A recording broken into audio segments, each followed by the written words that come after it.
உலகத் தமிழர்களின் உயிர்நாதம் உண்மை தமிழ் தொலைக்காட்சி. வணக்கம். உண்மை தமிழ் தொலைக்காட்சியின் பிரதான செய்திகள். முதலில் தலைப்புச் செய்திகள். கிளிநொச்சியில் ஊடகவியலாளர் மீது கடும் தாக்குதல். இலங்கை வடிவில் அரிய இயற்கை நீலக்கல். குட்டையை குழப்பிய அர்ஜுனா, வெடித்தது உச்சநிலை மோதல். வாளுடன் ஜனாதிபதி அனுரவை சந்திக்க முற்பட்டவரால் பெரும் பரபரப்பு. நடந்தது என்ன? திருகோணமலை கடற்கரைக்கு இழுத்து வரப்பட்ட பயங்கரமான ஆளில்லா விமானத்தால் பதற்றம். இந்திய முன்னாள் பிரதமர் மன்மோகன் சிங் காலமானார். கிளிநொச்சியில் கருப்பு நிற வாகனம் ஒன்றில் வந்தவர்கள் ஊடகவியலாளர் ஒருவரை கடத்த முற்பட்ட வேளை அவர் அதிலிருந்து தப்ப முயன்ற வேளை அவரை கடுமையாக தாக்கிவிட்டு தப்பிச் சென்றுள்ளனர். தாக்குதலுக்கு இலக்கான ஊடகவியலாளர் தற்போது கிளிநொச்சி வைத்தியசாலையில் அனுமதிக்கப்பட்டுள்ளார். இந்த சம்பவம் A9 வீதி டெலிகாம் முன்பாக நேற்று மாலை 5:20 மணியளவில் நடைபெற்றுள்ளது. இனம் தெரியாத 2 நபர்களை இந்த தாக்குதலை நடத்தியதாக கூறப்படுகிறது. அலுவலகத்தில் இருந்து மோட்டார் சைக்கிளில் வீடு நோக்கி புறப்பட்டுக் கொண்டிருக்கையில் கருப்பு நிற வேனில் வந்த இனம் தெரியாதவர்கள் தன்னை தாக்கி வேனுக்குள் ஏற்றி கடத்த முயன்றதாகவும் தான் அங்கிருந்து தப்பியதாகவும் தாக்குதலுக்குள்ளான ஊடகவியலாளர் தெரிவித்துள்ளார். இந்த தாக்குதல் தொடர்பாக கிளிநொச்சி காவல் நிலையத்தில் முறைப்பாடு செய்யப்பட்டுள்ளது.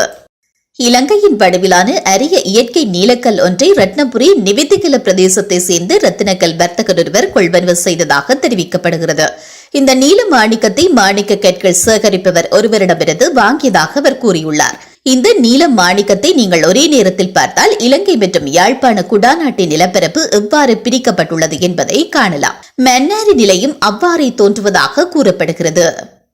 கிளிநொச்சி மாவட்ட அபிவிருத்தி ஒருங்கிணைப்பு குழு கூட்டத்தில் இலங்கை பெணை அபிவிருத்தி சபையின் தலைவர் சகாதேவனுக்கும் நாடாளுமன்ற உறுப்பினர் அர்ஜுனாவுக்கும் இடையே கருத்து மோதல் ஏற்பட்டதால் கூட்டத்தில் அமைதியின்மை ஏற்பட்டது.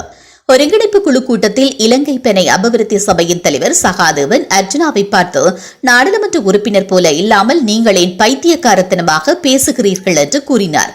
இதனால் ஆத்திரமடைந்த அர்ஜுனா MP இலங்கை பெணை அபிவிருத்தி சபையின் தலைவரை வாய மூடுமாறு ஆங்கிலத்தில் கூறினார்.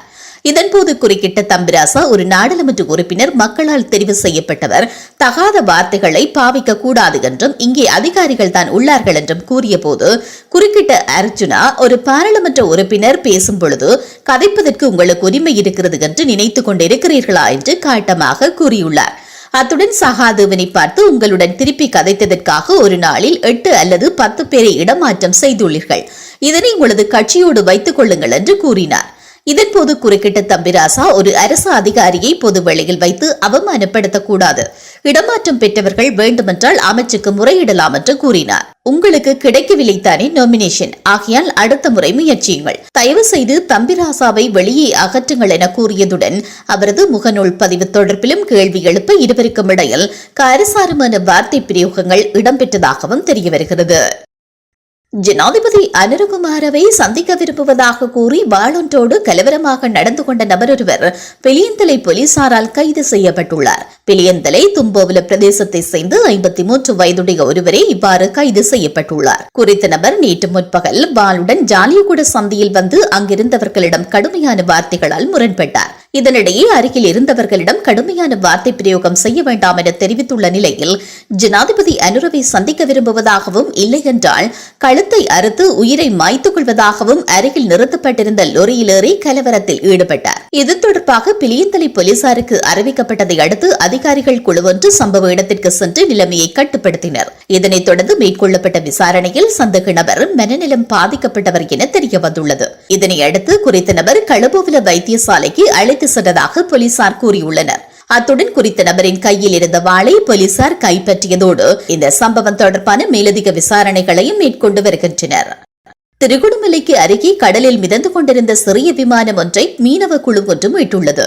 இது நிலத்திலிருந்து 35 கடல் மைல் தொலைவில் இருந்து மீட்கப்பட்டுள்ளது. இது தொடர்பில் விமானப்படை ஊடக பேச்சாளர் குரூப் கேப்டன் எரந்த சிகனவே கூறுகையில், இது இலக்கு ஆளில்லா விமானம் என்று தெரிவித்தார். இந்த வகை விமானம் இதற்கு முன்னர் 2020ஆம் ஆண்டிலும் மீட்கப்பட்டதாகவும் கூறினார். சுமார் 40 கிலோ எடையுள்ள இதுபோன்ற விமானங்கள் இந்திய விமானப்படையின் பயிற்சி அமர்வுகளில் இலக்குகளாக பயன்படுத்தப்படுவது விசாரணைகளில் தெரியவந்துள்ளது. எவ்வாறாயினும் இந்த முறை மீட்கப்பட்டுள்ள விமானம் தொடர்பில் விசாரணை நடத்த விசேட குழுக்கள் நியமிக்கப்பட்டுள்ளன. மேலும் கருத்து தெரிவித்த விமானப்படை பேச்சாளர், விமானம் பாதிப்பை ஏற்படுத்தாது என்றும் வெடிப்பொருட்கள் எதுவும் கண்டறியப்படவில்லை என்றும் அவர் கூறினார்.